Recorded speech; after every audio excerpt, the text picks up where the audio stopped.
오늘은 민수기 3장과 4장에 있는 말씀을 우리가 보도록 하겠습니다.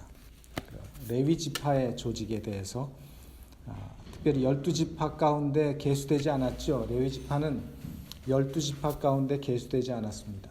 그러니까 카운트가 되지 않았어요. 레위 지파에 대한 수를 계수하고 카운트하고 또 그들의 임무와 그들이 해야 될 일이 무엇인지에 대해서 하나님께서 아주 상세하게 말씀하시는 내용이 이제 3장과 4장의 내용인데, 그 속에서 우리가 하나님의 교훈을 좀 찾아보도록 하겠습니다. 먼저 민수기 3장 1절부터 4절까지 있는 말씀입니다. 민수기 3장 1절부터 4절. 여호와께서 시내산에서 모세와 말씀하실 때에 아론과 모세의 낳은 자가 이러하니라. 아론의 아들들의 이름은 장자는 나답이요 다음은 아비후와 엘르아살과 이다말이니 이는 아론의 아들들의 이름이며 그들은 기름을 발리우고 거룩히 구별되어 제사장 직분을 위임받은 제사장들이라. 나답과 아비후는 시내 광야에서 다른 불을 여호와 앞에 들이다가 여호와 앞에서 죽었고 무자하였고, 엘르아살과 이다말이 그 아비 아론 앞에서 제사장의 직분을 행하였더라. 레위 지파 중에서도 제사장직을 맡은 직분은 아론의 자손들에게만 하나님께서 그 제사장 직분을 행하게 하셨어요. 그래서 아론의 자손들, 제사장직을 맡게 될 아론의 자손들에 대해서 말씀하십니다.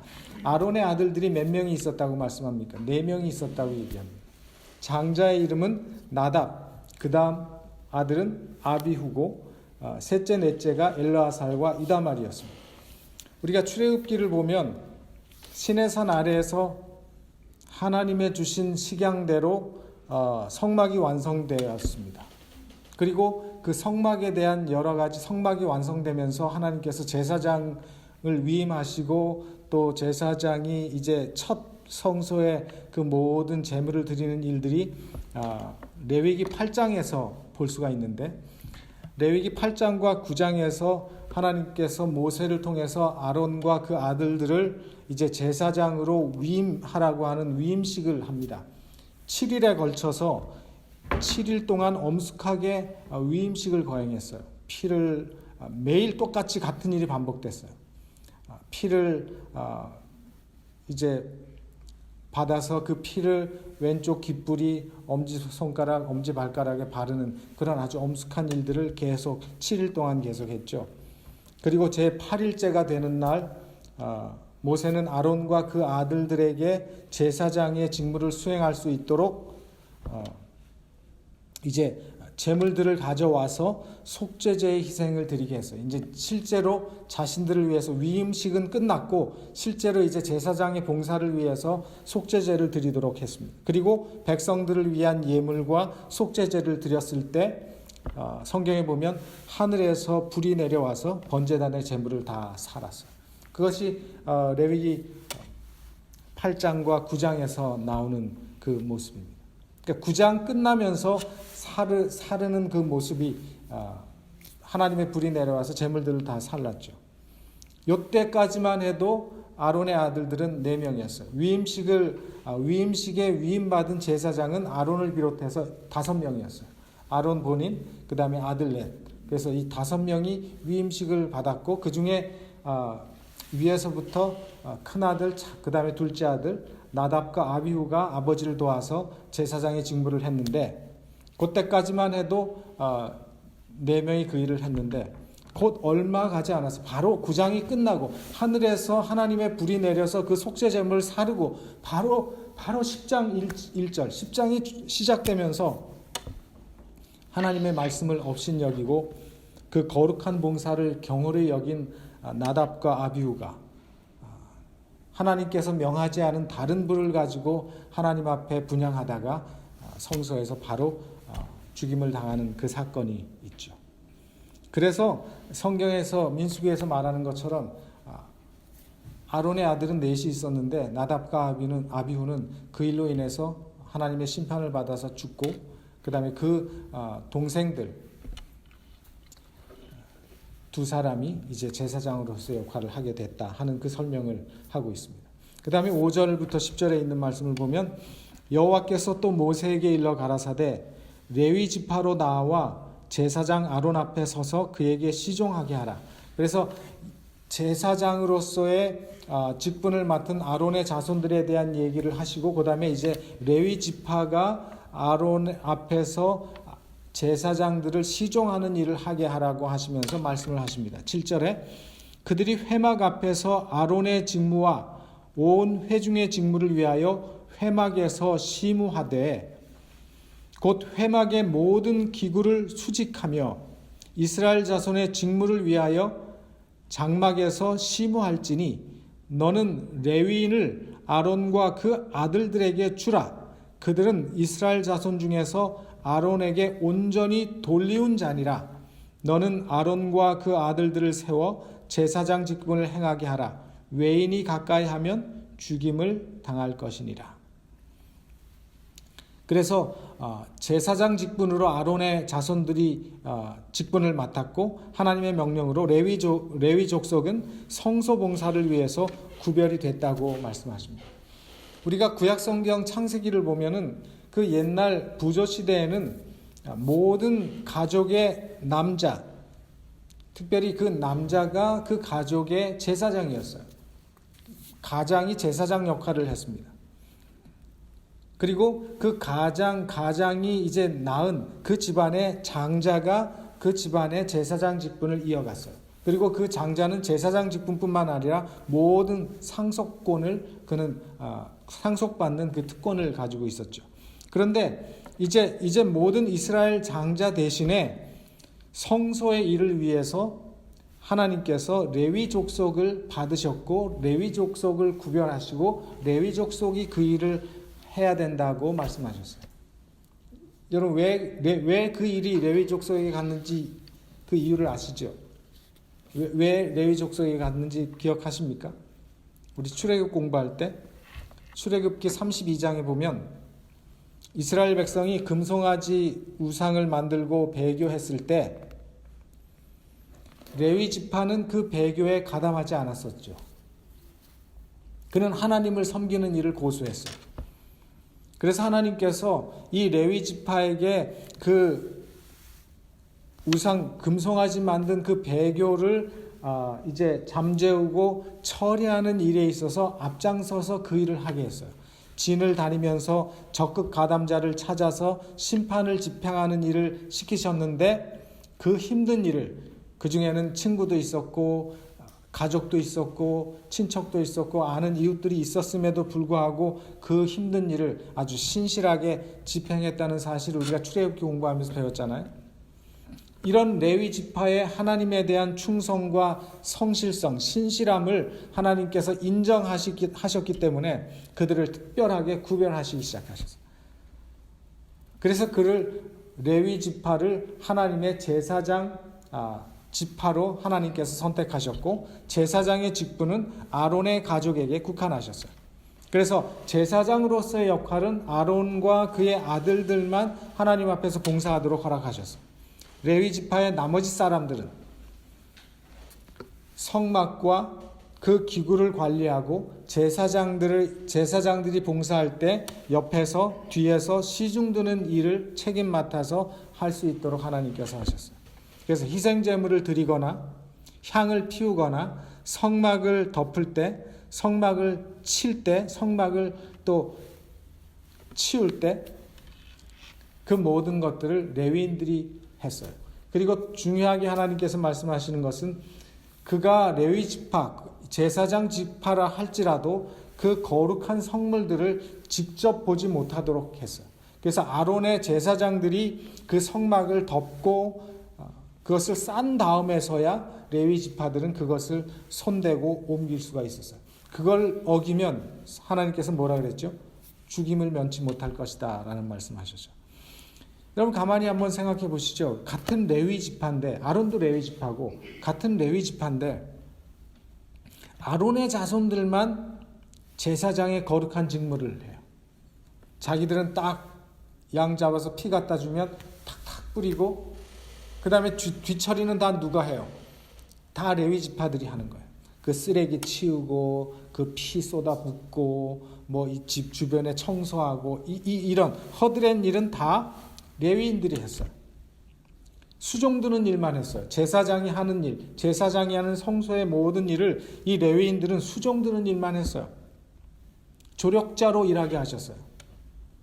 주관하는 사람이 아니라 그 주관하는 사람을 돕는 사람으로 일했어요. 그거에 대해서 레위인들이 불편하게 생각했을까?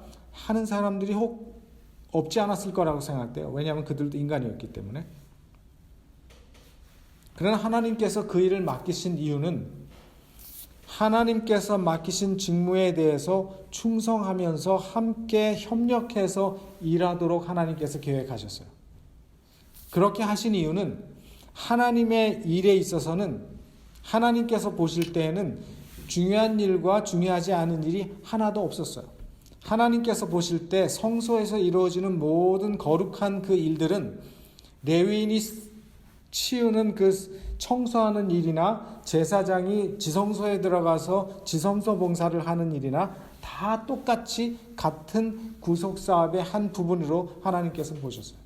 그래서 하나님의 사업에 있어서는 하나님께서 그 하나님의 백성들에게 맡기신 그 일에 있어서는 높은 일이나 낮은 일이 없었다는 사실입니다.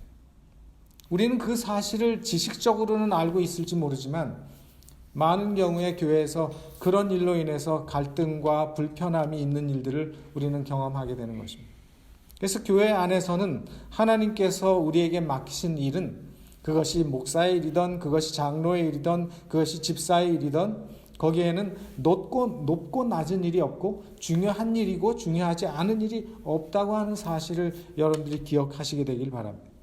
그래서 레위인들은 성막 봉사를 위해서 아론과 협력하는 일에 시간과 그의 모든 에너지와 힘을 바치도록 하나님께서 계획하셨어요. 그래서 이것은 우리에게 오늘날에도 큰 교훈이 있는 것입니다. 우리가 서로 협력하는 것.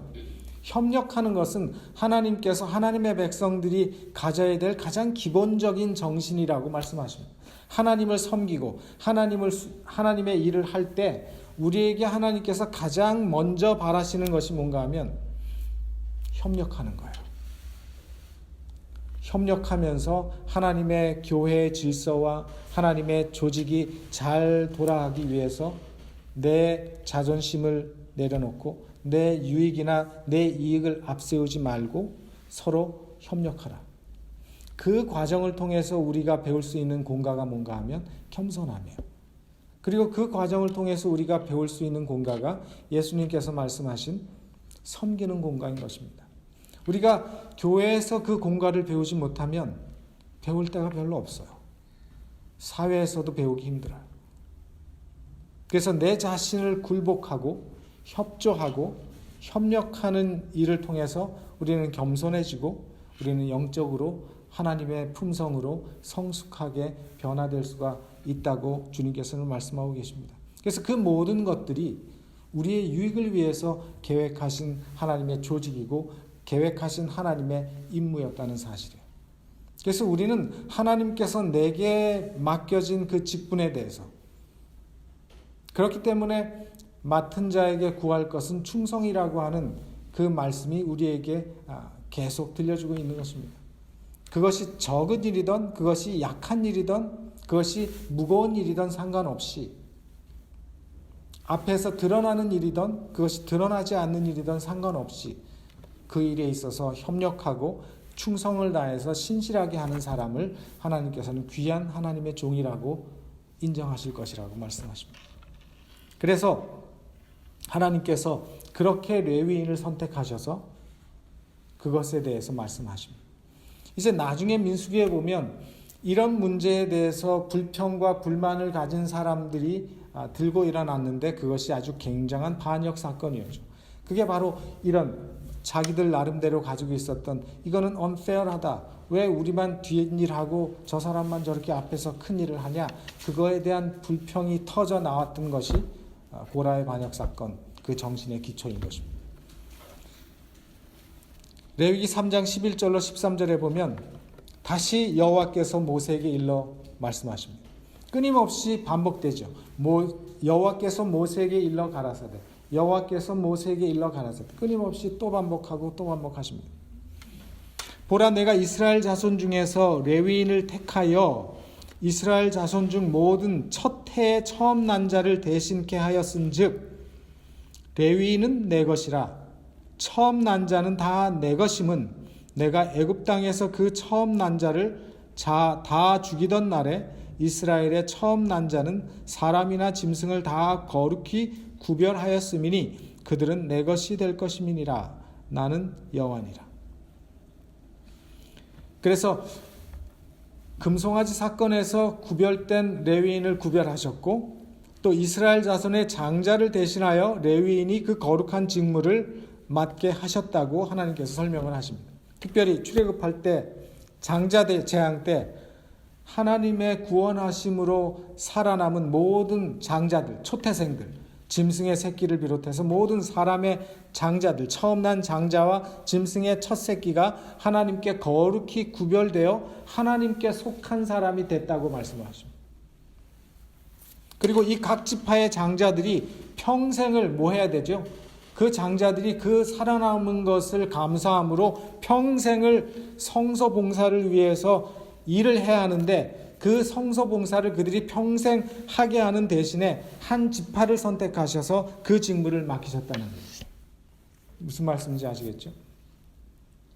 원래는 그 장자들이 그 일을 해야 되는데 그것을 레위인들이 하도록 하나님께서 직무를 맡겼어요. 그리고 20세 이상의 남자를 계수하라 하던 방식이 아니라 레위인을 계수할 때는 1개월 이상 된 남자아이 숫자를 다 계수하라 그래요. 그래서 민수기 3장 14절부터 39절까지가 각 레위인의 가족대로 숫자가 몇인지 계수하는 내용이 나옵니다. 그걸 우리가 다 읽지는 않습니다. 14절부터 20절까지 있는 말씀을 보면, 여호와께서 시내 광야에서 모세에게 일러 가라사대 레위 자손을 그들의 종족과 가족을 따라 계수하되 1개월 이상의 남자를 다 계수하라. 모세가 여호와의 말씀을 쫓아 그 명하신 대로 계수하니라. 레위의 아들들의 이름은 이러하니 게르손과 고핫과 무라리요. 게르손의 아들들의 이름은 그 가족대로 이러하니 림니와 시므이와 시므이요. 고핫의 아들들은 그 가족대로 이러하니 아므람과 이스할과 헤브론과 우시엘이요. 무라리의 아들들은 그 가족대로 말리와 무시니 이는 그 종족대로 된 레위인의 가족들이라. 그래서 이름들이 쭉 나옵니다. 여러분들이 별 관심 없는 이름들이죠. 여러분들이 성경을 읽을 때 지루하고 재미없는 부분이에요. 그래서 레위 아들들 가운데 세 아들 게르손, 고핫, 무라리, 이 세 아들들의 후손을 중심으로 해서 하나님의 임무가 그들에게 맡겨졌어요.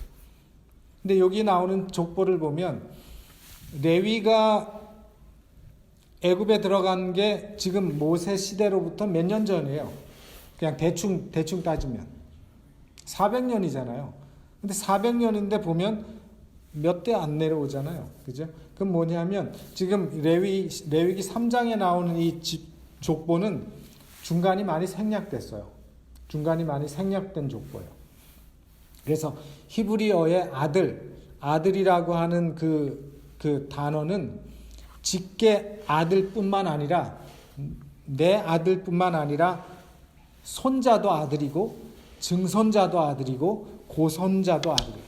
그래서 히브리 말에 있어서 아들이라고 하는 단어는 그 사람의 모든 자손들을 다 아들이라고 해요. 그래서 자손이라는 뜻이에요. 넓게 얘기하면. 그러니까 내 아들도 아들이고 내 손자도 아들이고 내 증손자도 아들이고 같은 단어예요. 그래서 대충 문맥을 보고 이게 아들인지 손자인지 우리가 확인할 수 있어요. 그래서 여기서 얘기하는 이제 아들이라고 하는 것은 자손으로 번역을 하면 훨씬 더 우리에게는 더 이해하기가 좋은 말이죠. 그래서 첫째 게르손 자손들은 장막 뒤 서쪽에 진을 쳤어요. 그죠? 보시는 것처럼 서쪽에 진을 치고, 이 게르손 자손들의 임무는 뭔가 하면 성막과 장막과 그 덮개와 회막 문장과 뜰의 휘장과 성막과, 그래서 이 휘장과 모든 이 천막을 치는 그 줄들을 맡아서 정리하고 운반하는 일을 이 게르손 자손들이 맡았어요. 그리고 이 게르손 자손들의 숫자를 세보니까 1개월 이상 된 남자의 수가 몇 명이라 그랬냐면 7,500명. 그 다음에 둘째 고핫 자손은 여러분들이 보시는 것처럼 성막의 남쪽에 진을 쳤어요. 그 임무는 뭔가 하면 고핫 자손들은 지성소와 성소에 있는 그 기구들을 관리하고 운반하는 책임을 가졌어요. 법궤, 그 다음에 진설병, 등대, 이런 분향단, 성소에서 하나님의 그 성소 봉사에 쓰는 모든 기구들, 그 다음에 성소의 휘장, 지성소의 휘장, 성소의 휘장, 그 모든 것들과 관련된 것들을 관리하고 운반하는 임무를 누가 맡았는가 하면 저 고핫 자손들이 맡았어요. 그래서 이 고핫 자손들을 세보니까 1개월 이상 된 남자의 수가 8,600명. 이 세 자손 중에서 고핫 자손의 수가 제일 많았어요. 그 다음에 세 번째 무라리 자손은 성막 북편에 진을 쳤는데 이 사람들의 임무는 성막의 널판, 그 띠, 기둥, 받침, 이런 받침과 기둥과 말뚝들, 이런 것들을 관리하고 정리하고 운반하는 책임을 맡은 사람들이 이 무라리 자손들이었어요. 그리고 1개월 이상 된 남자의 수를 계산해 보니까 제일 작았어요. 6,200명이었어요. 그렇게 모두 계산하니까 그 총수가 몇 명인가 하면 22,300명이에요. 근데 성경에는, 여러분 그거 성경에 읽다가 혹시 보셨어요? 계산 안 해보셨죠? 왜 계산해요? 암산이 빠른 사람은 계산 안 해도 탁 나오거든요. 왜냐면 22,000은 딱 떨어지는데 5,000, 7,500, 8,600, 6,200 하면 떨어지지 않잖아요. 제가 계산해 보니까 안 떨어져요.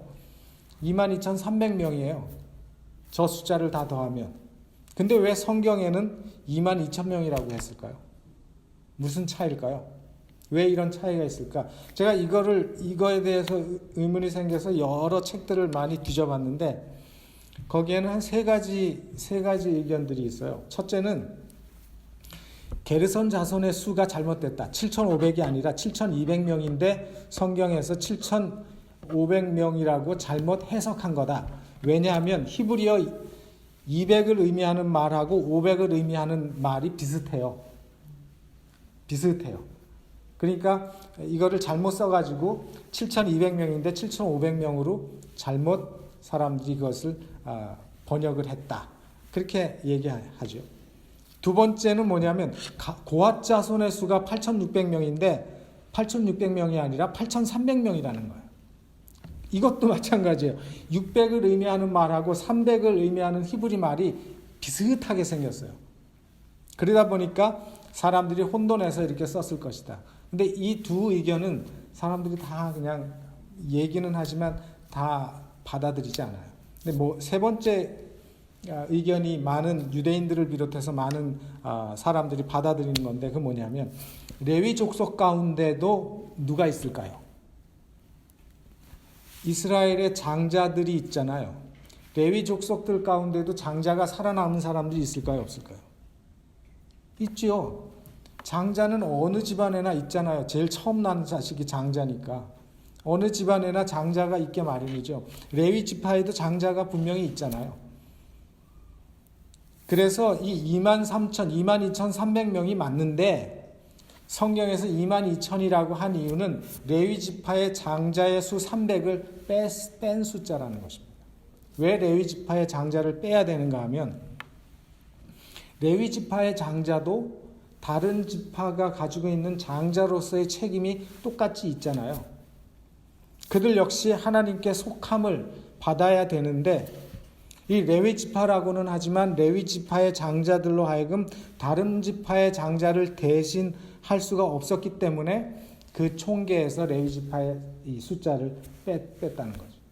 그것이 많은 유대인들을 비롯해서 또 다수의 주석가들, 많은 학자들이 받아들이는 그 견해가 바로 세 번째 견해. 우리는 사실은 잘 모르죠. 하늘에 가면 정확하게 알겠지만. 이런 의견들이 있어요. 그래서 하여튼 성경에는 22,300명이 아니라 22,000명이라고 돼 있어요. 레위 자손 1개월 이상 된 레위 자손의 총계가. 그리고 이 22,000명의 레위인이 이스라엘의 장자의 직무를 대신해야 되는 거예요. 그래서 하나님께서 그러다 보니까 이스라엘의 장자의 수가 몇 명인지 알 필요가 있잖아요. 그래서 하나님께서 이스라엘 장자의 수가 몇 명인지 계수하라고 말씀하셨어요.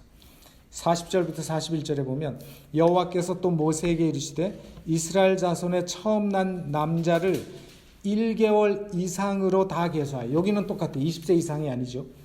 그 남자 장자의 숫자를 세는 거니까 1개월 이상 된 처음 난 남자 장자를 계수하여 그 명수를 기록하라. 나는 여호와라. 이스라엘 자손 중 모든 처음 난 자의 대신에 레위인을 내게 돌리고 또 이스라엘 자손의 가축 중 모든 처음 난 것의 대신에 레위인의 가축을 내게 돌리라. 그래서 레위 지파를 제외한 모든 지파의 장자를 계수해 보니까 몇 명이라고 나오는가 하면 22,273명이라고 성경에 기록되어 있어요. 레위 지파의 수보다 몇 명이 더 많은가 하면 273명이 더 많아요. 그래서 그 273명분의 레위인이 없기 때문에 딱딱 맞아야 되는데 273명분의 레위인이 없기 때문에 그만큼의 일을 레위인이 더 해야 되잖아요. 더 해야 될 그 레위 지파에게 하나님께서 한 명당 5세겔씩 속전을 아론과 그 아들들에게 주라고 말씀하셨어요. 그게 이제 레위기 3장 그 끝부분에 나오는 이야기예요. 그래서 왜 그 모든 장자가 5세겔을 내는 게 아니에요. 273명분에 해당되는 장자들이 5세겔씩 냈어야 돼요. 5세겔이 큰 돈일까요? 작은 돈일까요? 어떻게 생각하세요?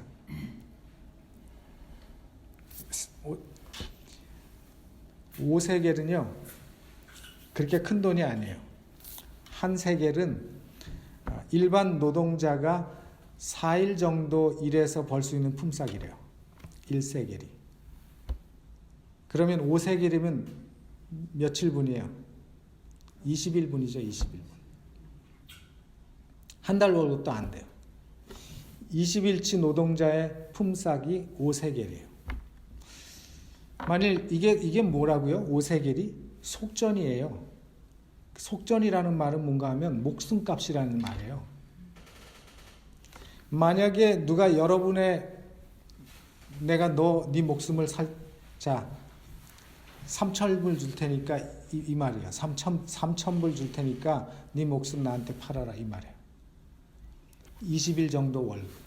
한 달 월급도 아니고 한 20일 정도 일할 그 품삯을 주고 네 목숨하고 바꾸자 그러면 여러분들 기분 좋겠습니까? 아마 여러분 기분 나쁠 거예요. 이 사람이 내 목숨은 하나밖에 없는 거죠.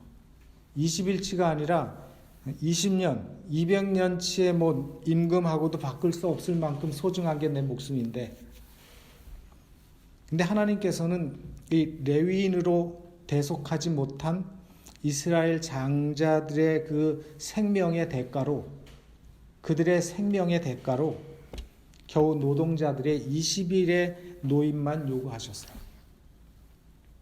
그 말의 의미는 뭔가 하면, 저는 이걸 제가 이제 계산하고 이렇게 보면서 이스라엘 장자는 겨우 20일치 노임만 지불하고 자신의 목숨을 얻은 거예요. 그죠? 하나님께서 너무 후하셨어요. 너무 후하게 우리를 사주셨어요. 그래서 하나님의 그 생명값을 5세겔만 내라. 그럼 내가 그 대신 그 모든 걸 내가 갚아준다. 사실은 예수님께서 우리 희생되셔서 우리의 생명의 값을 치르신 값도 우리가 갚을 수 없는 값이잖아요. 근데 하나님께서는 5세겔만 내라 그러셨어요.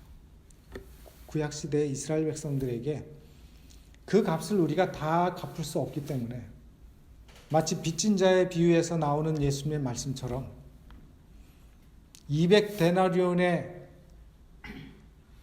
그 빚진 자 때문에 그 돈 많이 빚진 그 사람을 멱살 잡고 하던 그 사람한테 얘기한 얘기 아시잖아요. 우리가 갚을 수 없기 때문에 하나님께서는 그냥 5세겔만 내고 나머지는 내가 다 채워줄게 이거예요. 너희들이 할 수 있는 것 5세겔만 내라고 하셨어요. 그리고 그 나머지 그 값을 채울 수 없는 그 양은 내가 채우겠다고 말씀하셨어요. 그래서 예수님께서 희생하셨어요. 그래서 예수님께서 십자가로 가신 거예요. 우리는 얼마만 냈어요? 한 달치도 안 냈어요. 우리는 한 달치 월급도 안 냈어요. 근데 하나님께서 그것 받으시고 우리에게 영원한 생명을 주신 거예요. 하나님의 놀라운 은혜입니다. 레위기 속에서 이런 교훈을 발견할 수 있을 거라고 제가 생각 못했어요. 그죠? 레위는 1개월 이상 된 어린 아이들까지 다 계수했는데 22,000명밖에 안 됐어요. 다 장자까지 쳐봤자 22,300명. 20세 이상 계수한 다른 지파의 수보다 훨씬 작아요. 다른 지파는 보통 6만 명, 7만 명이었어요. 20세 이상의 남자들. 레위 지파는 22,000명밖에 안 돼요. 1개월 이상 된 남자들만 해도. 왜 하나님께서 수적인 면에서 그렇게 작은데 반도 안 되는 그 지파를 하나님께서 구별하셨을까요? 아까도 말했지만 제일 작은 지파였어요. 그죠? 출애굽 당시에 제일 작은 지파예요. 그 제일 작은 지파에게 하나님께서 일을 맡기실 그 지파로 뽑은 이유가 뭘까? 하나님의 일은 인간적인 조건이나 인간적인 힘으로 감당할 수 있는 것이 아닌 것입니다. 하나님의 일은 숫자로 하는 일도 아니라는 것입니다. 하나님의 일은 하나님께서 맡기신 일을 할 수 있는 사람은 어떤 사람인가 하면 하나님을 향한 올바른 믿음과 하나님을 향한 신앙의 열정과 충성이 있는 사람들이에요. 그 사람들은 그 숫자가 적어도 하나님은 그 사람들과 함께 일하시기를 기뻐하시는 것입니다. 비록 레위 지파는 다른 지파에 비해서 숫자는 반도 안 되는 적은 수였지만은 금송아지 사건에서 그들이 보여줬던 그런 열성, 하나님에 대한 충성, 하나님에 대한 믿음. 비록 그들이 인간적인 조건으로는 남들보다 훨씬 부족하지만 수적으로 1대1로 싸우면 그들은 3분의 1밖에 안 되지만 하나님을 향한 올바른 믿음과 신앙적인 열성에 있어서 그 어떤 지파에게도 뒤지지 않는 그런 지파였다는 것. 마찬가지로 오늘날 하나님께서 하나님의 일을 하는 그 사람으로 쓰시는 하나님의 일꾼들은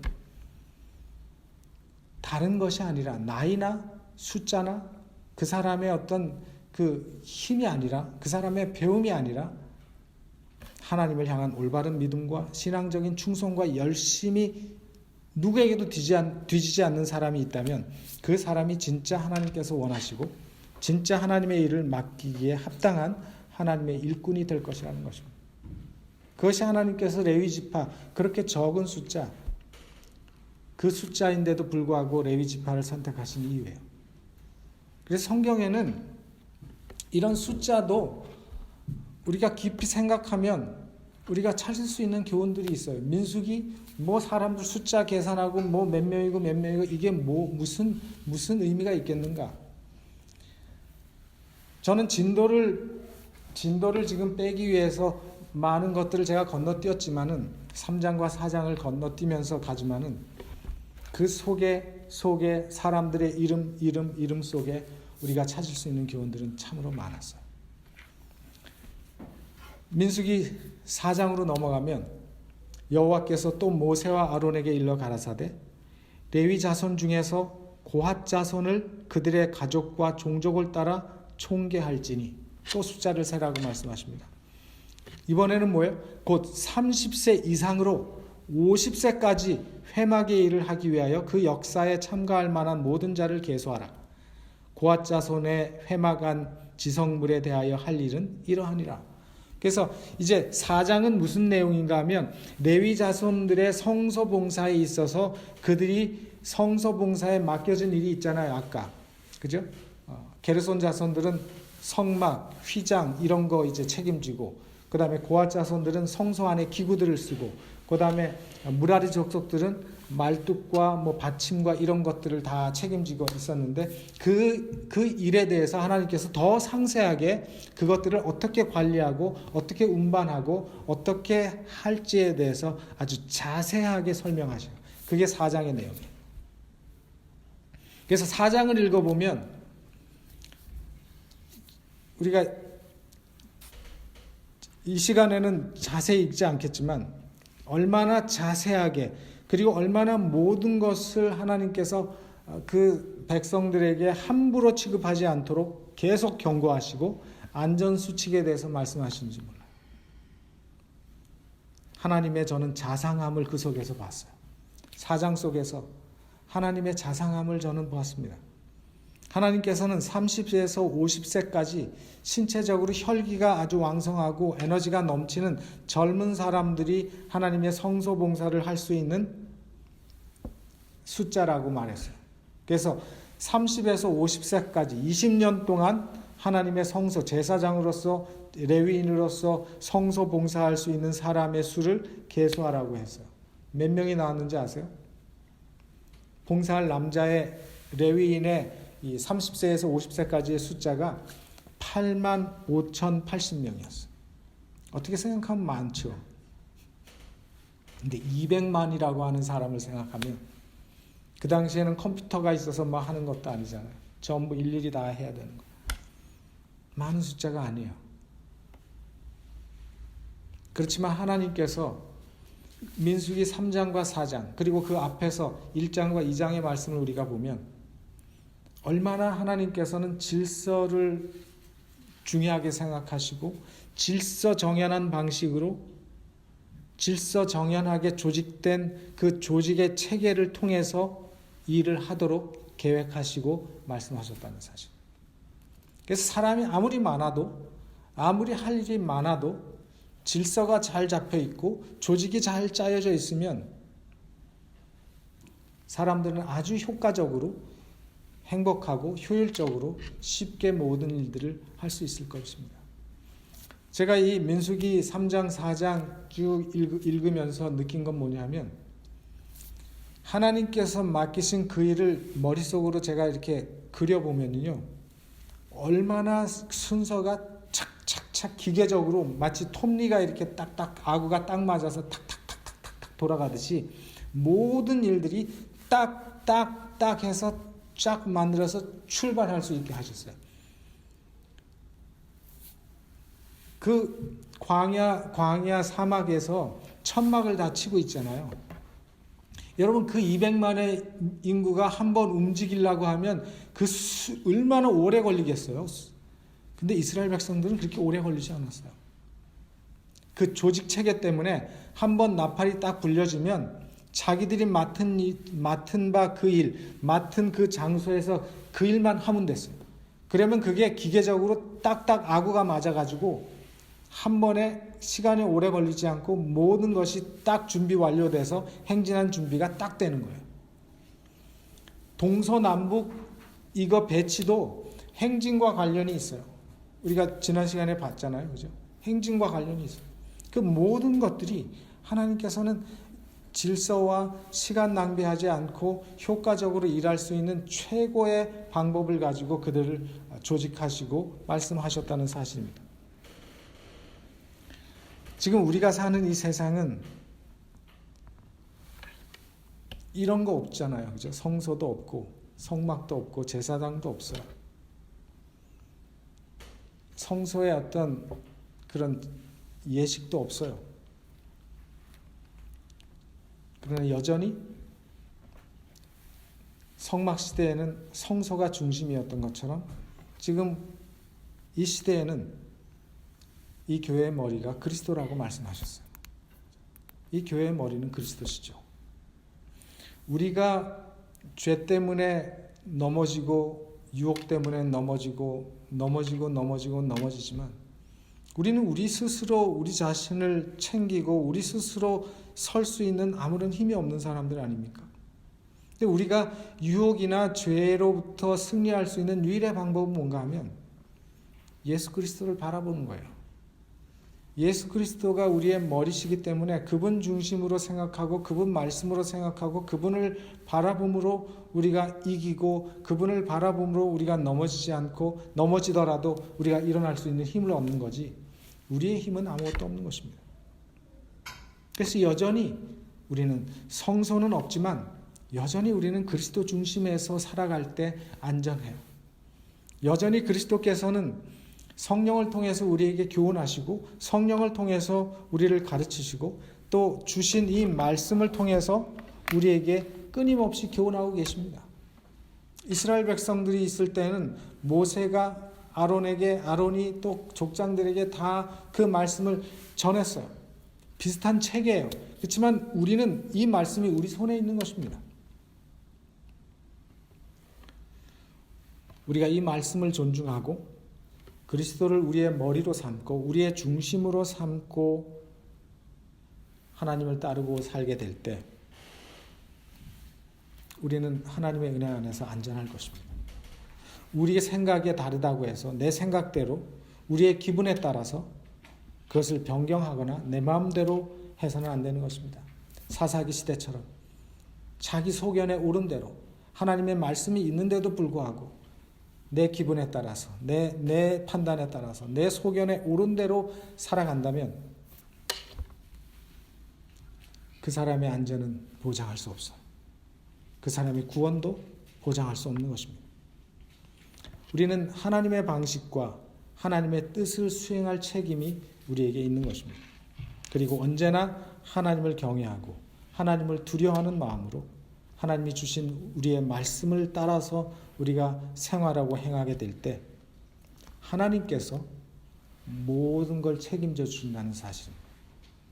하나님께서 책임져 주신다는 그 믿음을 가지시게 되길 바랍니다. 이게 바로 믿음의 사람들의 모습인 것입니다. 하나님이 내 인생을 책임져 주실 것이다. 그저 나는 하나님의 말씀대로 그 말씀에 순종해서 하나님과 협력하며 살면 되는 것입니다. 우리가 이런 믿음으로 살게 될 때 하나님은 우리를 통해서 하나님의 역사를 이루실 것이라고 저는 확신합니다. 하나님의 이런 놀라운 은혜와 축복이 저와 여러분들에게 임하시기를 바라면서 말씀을 마치겠습니다.